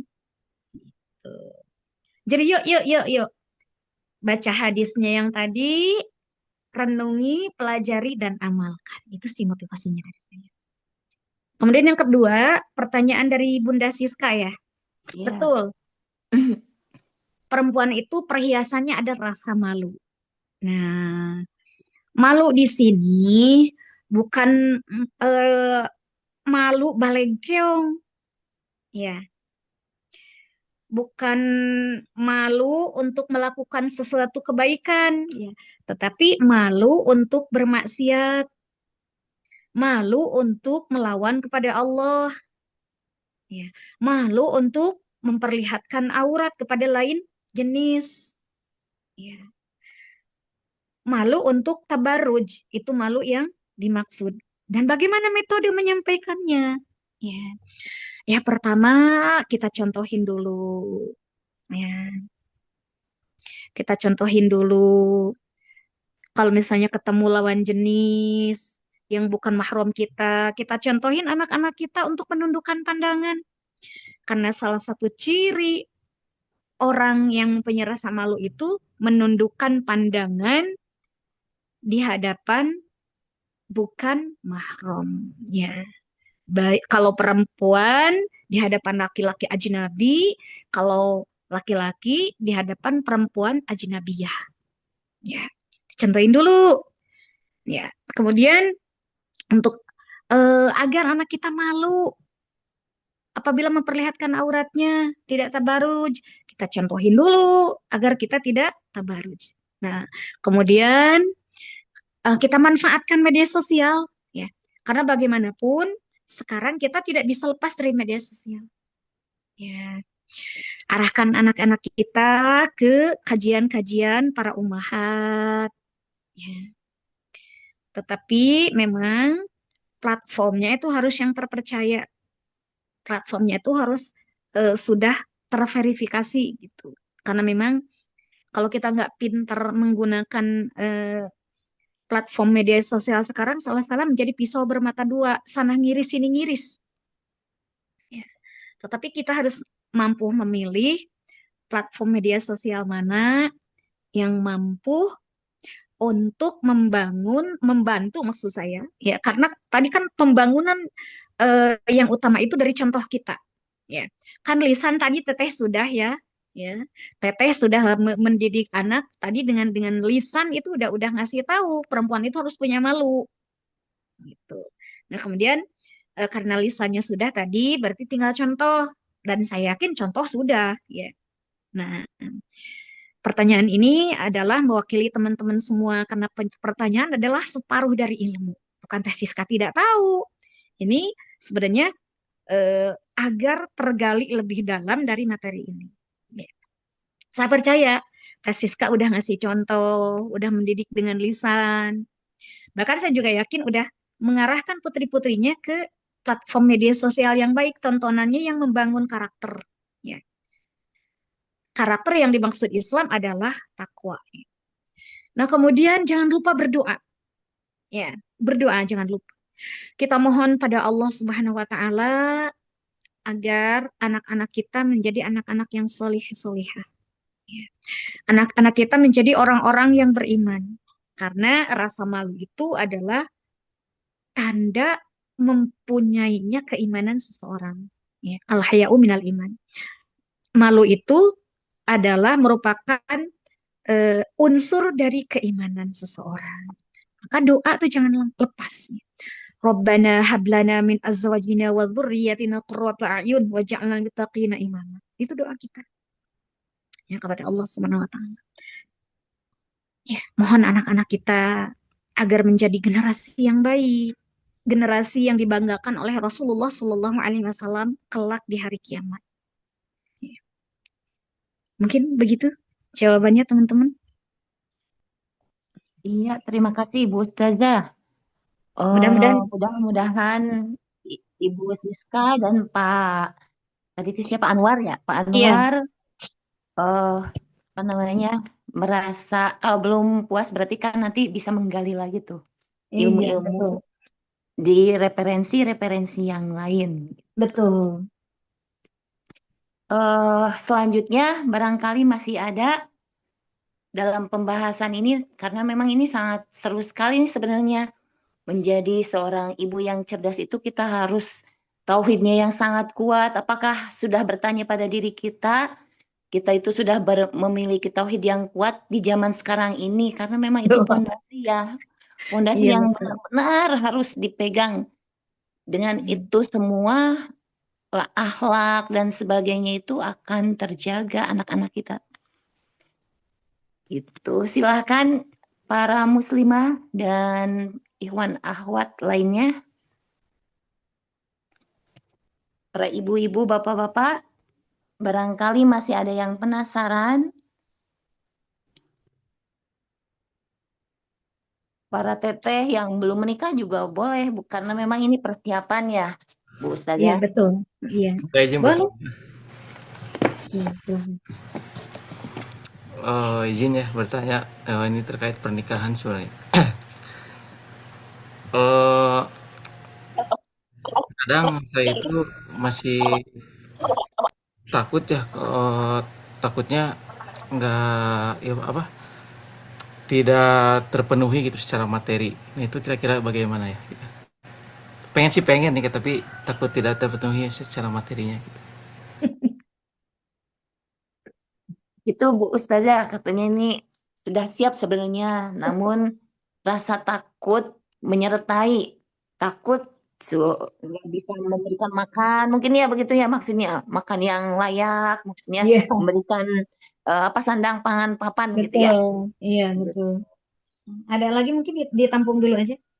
Ya, ada lagi ikhwan ahwat lainnya. Ini sebenarnya sangat menarik untuk membina akhlak anak-anak kita, untuk memberikan bekal ya, karena kan memang anak adalah amanah yang benar-benar harus Betul. dijaga, tuh ya. Izin bertanya, Bu. Ya, Iya, silakan. Ya, berdasarkan hadis yang Ibu Aisyah sampaikan kan tadi sempat menyinggung nikahilah wanita yang tidak mandul. Nah, itu hukumnya bagaimana gitu ya jika apabila seorang pasangan mendapati bahwa pasangannya itu mandul setelah menikah? Apakah memang dalam agama itu seperti apa gitu hukumnya, Bu? Karena kan berdasarkan apa ya? Mungkin gosip-gosip gitu ya di internet. Biasanya kan kalau ada masalah seperti itu tuh si laki-lakinya minta cerai nikah lagi atau memang memutuskan untuk bersama-sama walaupun tidak punya anak gitu seperti mengadopsi atau mungkin memiliki bayi tabung. Tapi kalau misalkan hal itu sudah diusahakan dan mungkin hasilnya minim, bagaimana gitu hukum dalam agamanya? iya, Ada lagi? bagus sekali. Silakan, masih ada lagi atau ini masih ada lagi tidak yang akan bertanya seputar mempersiapkan generasi yang berkualitas?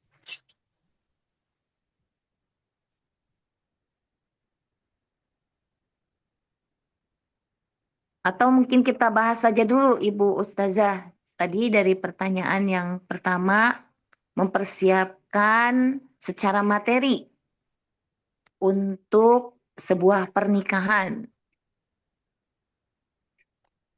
Iya, baik. Seperti yang saya sampaikan tadi, bahwasanya kata Rasulullah SAW, ya ma'asyara sabab, man istata'a minkum ba'd falyatazawwaj fa innahu aghaddu lil basar. Wahai para pemuda, apabila kalian sudah mampu menikah, maka menikahlah karena sesungguhnya itu akan lebih menjaga pandangan. Nah, kemampuan di sini adalah kompleks, ya. Kemampuan mental. Siap nggak kita menikah? Siap nggak kita mendidik istri? Ya. Karena seorang suami itu wajib mendidik istrinya, wajib menasihati istrinya, sebagaimana Rasulullah SAW menyampaikan dalam satu hadis berikanlah nasihat kepada istrimu dengan baik ya. Harus mempergauli istri dengan baik, dan itu nanti aduh Masya Allah itu banyak sekali bahasanya itu, mudah-mudahan nanti kita ada kesempatannya. Ini bahasan yang menarik, bahasan pranikah tuh aduh subhanallah ya. Nah, kita sampaikan saja secara global. Nah, mentalnya harus mampu, jangan cengeng, ada masalah dikit gue ceraiin lo, ada masalah dikit udahlah masing-masing aja, jangan seperti itu ya, tapi siapkan dulu mentalnya. Nah, itu yang siap. Nah, kemudian kita yang dimaksud oleh Rasulullah di situ, kalau misalnya udah pengen nikah nih, udah kebelet, misalnya udah kebelet, ya ini secara global karena nanti ada eh, perbedaan status pernikahan berdasarkan kondisi masing-masing ya. Bisa jatuhnya di sunnah, bisa jatuhnya di wajib, bisa jatuhnya di makruh, bisa jatuhnya di haram berdasarkan kondisi masing-masing. Nah, ini tadi penanya bilang, sebenarnya saya udah pengen, udah siap gitu. Nah, tapi takut tidak bisa memenuhi secara materi. Nah, yang jadi pertanyaan saya, udah kerja belum? Nah, kalau udah kerja, udah punya penghasilan, karena Rasul bilang kan apabila udah mampu. Nah, salah satu yang menjadi unsur kemampuan bagi seorang laki-laki menikahi perempuan itu adalah sudah punya pekerjaan. Nah, berapapun penghasilan itu tidak jadi masalah. Rasulullah SAW menyampaikan dalam sebuah hadis, ya, menikahlah kalian walaupun dengan mahar cincin dari besi. Nah, kalau misalnya punya penghasilan 1 juta sebulan, nah dicukup-cukupkan we geus hayang kawin mah. Udah baru punya penghasilan 500.000 sebulan sok we. Kalau udah nikah menikah daripada jajan gitu ya. Kalau misalnya udah kebelet daripada nanti berbuat hal-hal yang negatif, dan percayalah nikah itu adalah pembuka pintu rizki. Itu Allah yang bilang bukan saya. Ya. Yang penting kita secara zahir punya persiapan mau bekerja, ya apapun itu kerjaannya, sekalipun serabutan gak masalah, yang penting mau kerja, mau ikhtiar gitu. Nah, nikah itu pembuka pintu rizki, kata Allah, kalau kamu fakir akan aku kaya akan, itu jaminan dari Allah. Dalam surat At-Tolak dikatakan seperti itu.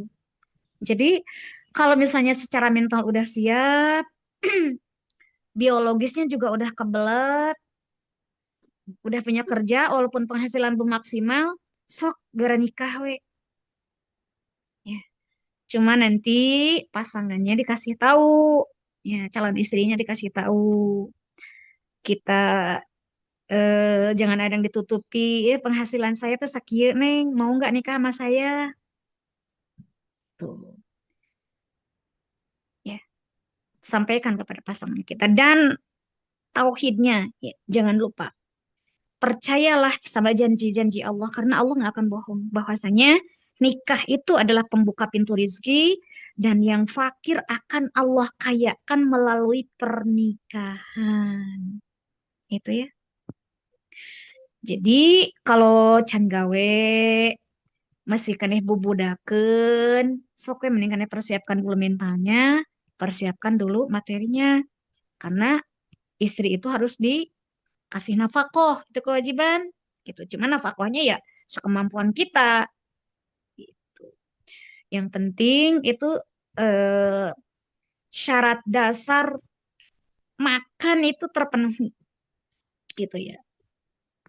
Ngasih pakaian supaya tertutupi auratnya, makanan, tidak kelaparan. Maksudnya tidak kelaparan bukan brak-brok yang iya dicumanah yang ini cuman. Yang penting mah bahan secara dasar itu terpenuhi gitu. Bisa dahar lah walaupun seadanya. Bisa di baju lah walaupun tidak setiap model terbeli. Yang penting mah bisa nutup aurat gitu. Ya nantilah bahasan lebih jauh tuh ada waktunya. Ini saya jawab secara global. Kalau misalnya keinginan sudah ada, mentalnya udah siap, udah bekerja, berapapun hasilan silahkan menikah. Tapi kalau belum punya kerja, cari kerja dulu. Gitu. Ya. Kemudian penanya berikutnya, kenapa? Oh ya, tadi dari Teh Hani ya. Iya, Nah, bagaimana kalau misalnya Allah takdirkan kita tuh mendapatkan pasangan yang mandul? Apakah berdosa? Tidak. Hadis itu hanya bersifat anjuran, ya, bukan kewajiban. Jadi, andai kata kita mendapatkan pasangan yang mandul, ya, jangan diceraikan. Ya, karena cerai itu walaupun halal dibenci Allah. Ya. Ya, bisa berupaya dengan mengadopsi anak orang. Itu kan kita menolong orang juga. Kemudian masih banyak anak-anak orang yang perlu perhatian kita. Toh anak kita itu bukan hanya anak yang terlahir dari rahim kita, anak-anak didik kita juga anak kita itu. Misalnya kita ngajar anak-anak nih di sekolah, di pesantren, atau dimanapun itu termasuk anak kita. Jadi jangan berkecil hati kalau misalnya ada ibu yang ditakdirkan oleh Allah Subhanahu wa taala itu tidak diberikan kesempatan untuk melahirkan anak. Orang apa yang terjadi pada kita itu takdir Allah kok. Gitu. Jadi tidak berdosa. Ya, tidak berdosa. Hadis itu hanya merupakan anjuran bagi kita. Dan kita punya kehendak ya, kita punya masyiah atau kehendak, punya pilihan, yang pilihan itu di bawah pilihannya Allah Subhanahu wa taala.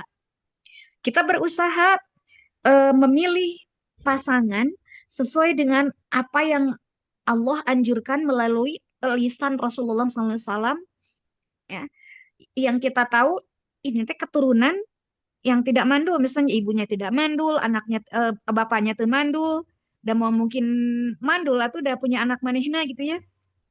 Tapi pada kenyataannya setelah menikah takdir Allah berkehendak lain ya.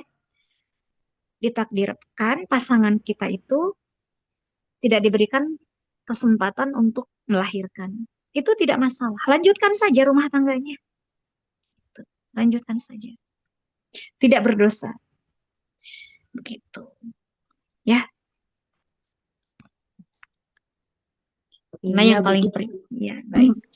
Karena yang paling prinsip menikahi pasangan itu adalah agamanya harus bagus. Itu yang paling prinsip. Agamanya harus bagus. Itu saja. Ya, mungkin itu jawaban saya.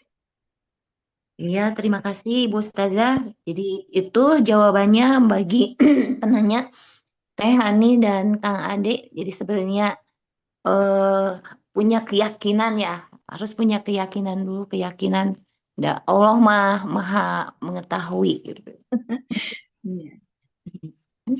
Baik, mungkin masih bisa satu penanya lagi ya, satu penanya lagi, silahkan. Bagi Ikhwan Ahwat. Masih ada 13 menit lagi, Bu. 13 menit lagi berarti sekitar 2 penanya. Iya, bisa.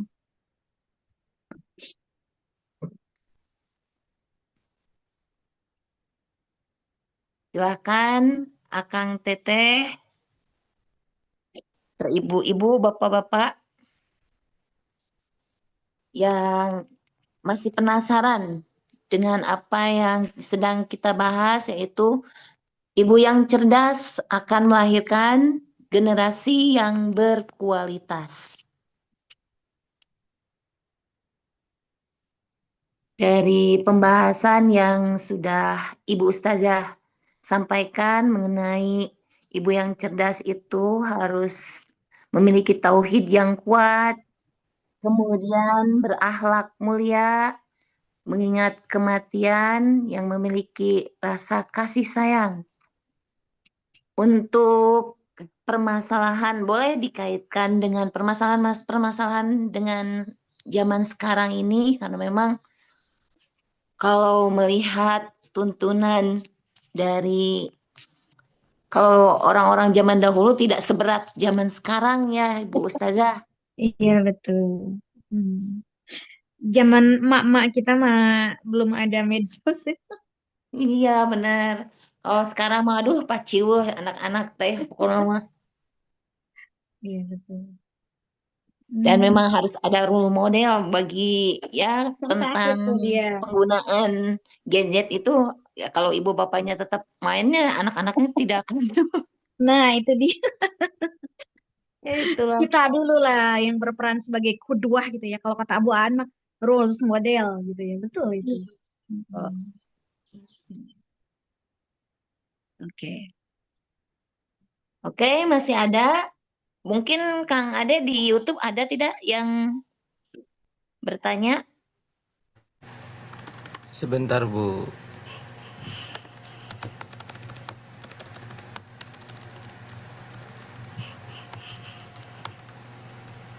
Ini suara komputer saya terdengar nggak, Buan? Enggak kedengaran. Siap.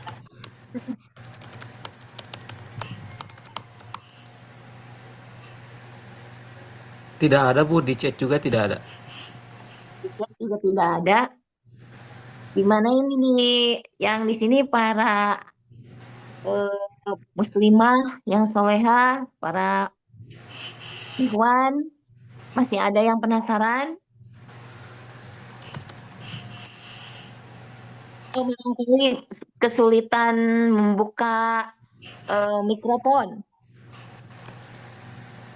mengangkat tangan. Langsung aja dibuka, udah diizinkan semua, Bu. Oh, siap. Silahkan. Akang Teteh.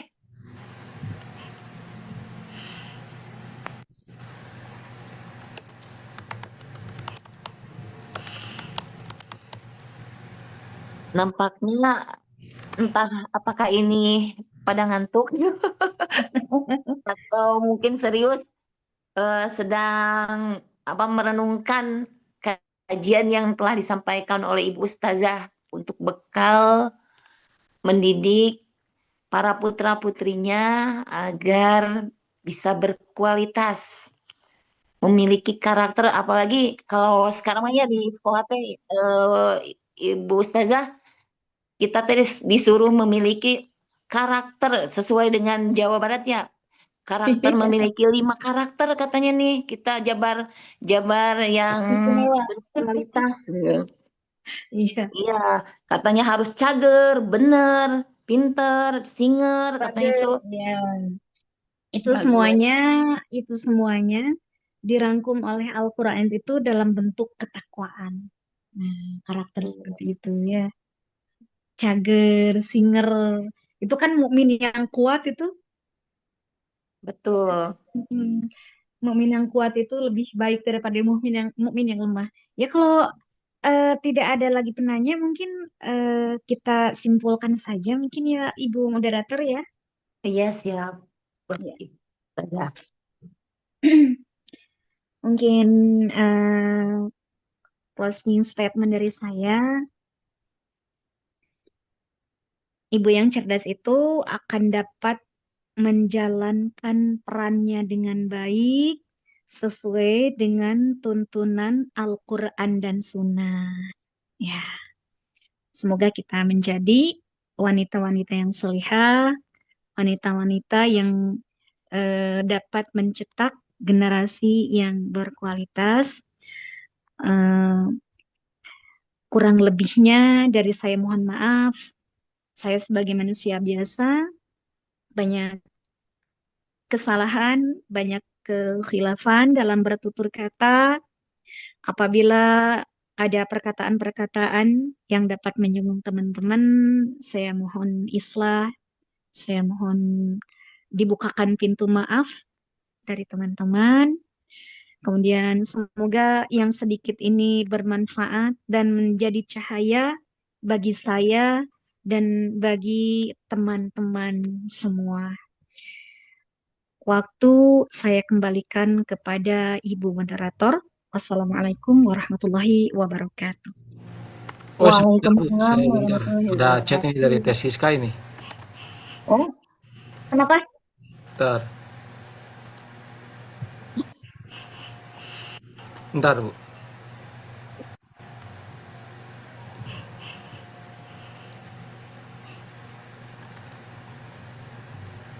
Oh, katanya mohon doanya semoga Allah berikan yang terbaik untuk emak nenek saya sedang sakit. Bocor Oh, jantungnya teh, mohon dipimpin doanya. baik. Tolong dipimpin Ustazah di sini. Silahkan. Ada Ikhwan nggak nih di sini? Ada siapa aja di sini?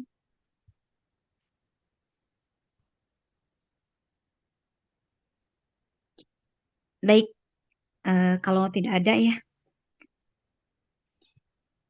Ya, katanya mohon dipimpin oleh Ibu Ustazah, Ibu.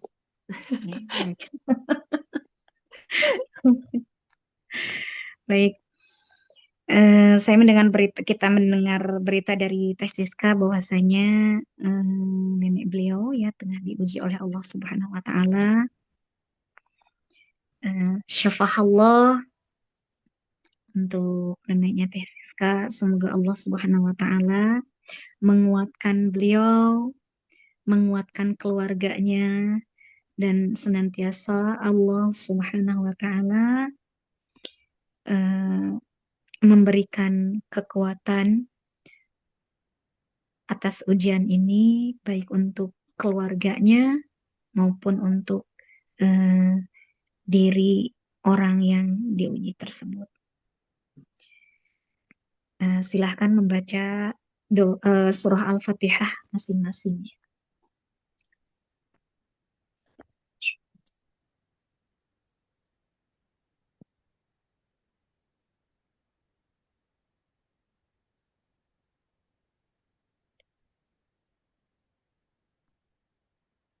Semoga Allah Subhanahu Wa Taala mengabulkan doa kita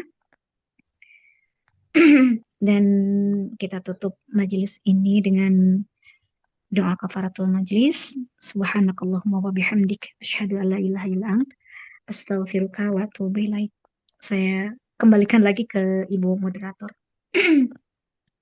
Baik, terima kasih. Amin, amin ya rabbal alamin. Semoga doa yang telah kita panjatkan untuk saudara kita, orang tua kita dapat terkabulkan dan diringankan penyakit. Terima kasih banyak kepada Ibu Ustazah yang hari ini telah mengisi dan membersamai kita, memberikan ilmunya yang begitu sangat bermanfaat, dan semoga kita semua baik ikhwan akhwat yang mengikuti maupun yang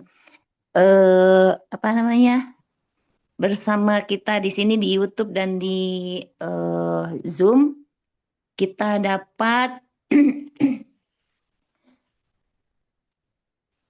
melaksanakan ya, kita dapat untuk